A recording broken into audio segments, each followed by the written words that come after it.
Hey everybody, it's Z, and this is the coronavirus update.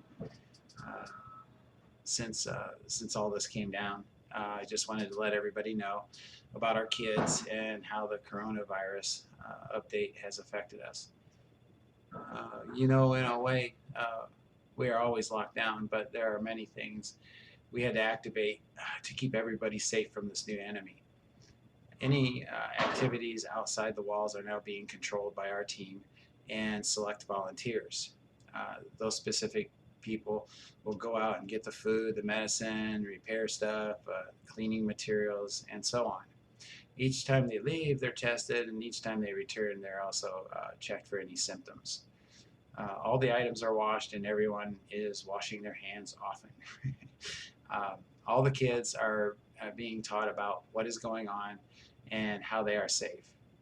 They are really good at following rules, and now there are many new rules to follow. One of the big ones that we've enacted is there's no visitors whatsoever. Um, the also each of our children have gotten assignments each day and every day. They clean and they pay attention to do what each of them are asked to do. Each child is also being checked every morning and every evening. Most of the jobs have turned into a competition between the girls. It's really been kind of cool. Um, and they seem to be having fun with it. We learned a lot, through this event, and maybe we'll continue some of the activities. Actually, we will continue some of the activities, and um, I'm telling you, the girls are just actually loving it. It's almost like they want to do this for real. So, anyway, uh, to this date, everybody, all the team, the volunteers, and the kids are safe and healthy. We have found several markets now that are giving us food. Uh, we got, and then on our property, had the one that a couple of the teammates have. They're now starting to produce their own food, and they got their first crop of fish from the pond we built, and uh, the underground storage areas for the food and safety, and for safety. That's what we built the underground area for, both the safety and to store the foods and anything that we may need. They've grown and will soon be used for all these purposes. The bad guys have seemed to be on hold because they have not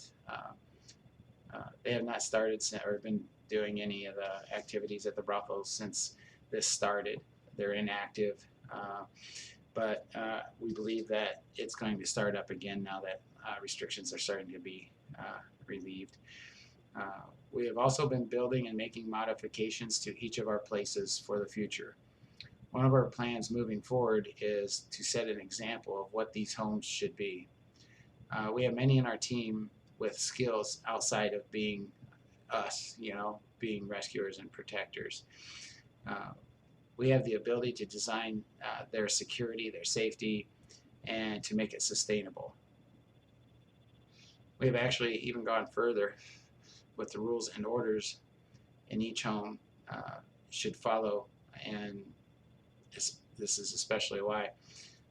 Some of the examples would be visitors, volunteers would have to commit for 3 months, not weeks.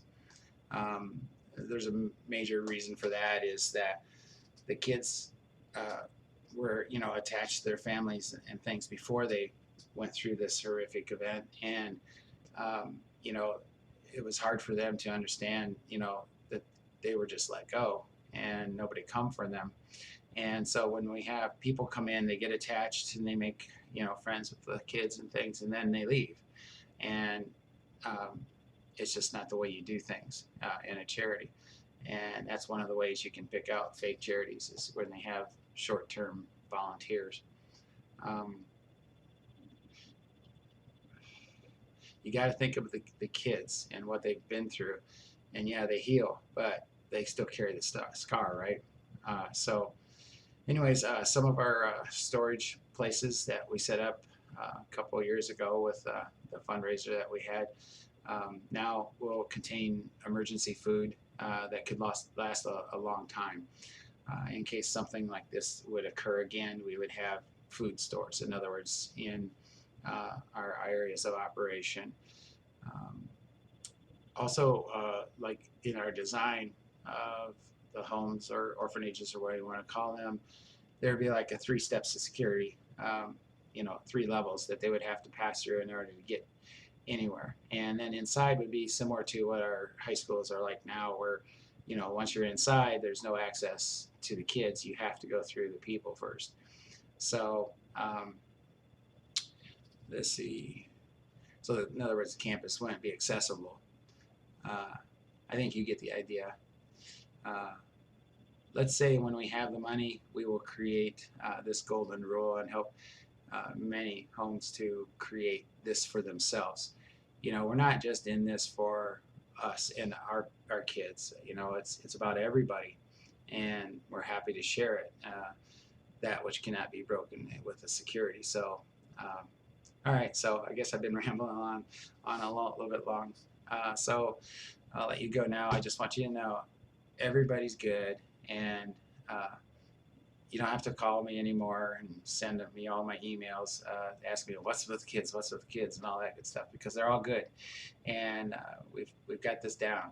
So now that we're coming out of it, we're going to be doing some other things that we've been watching, because we haven't stopped, you know, investigating the different places that have a need for us, so to speak.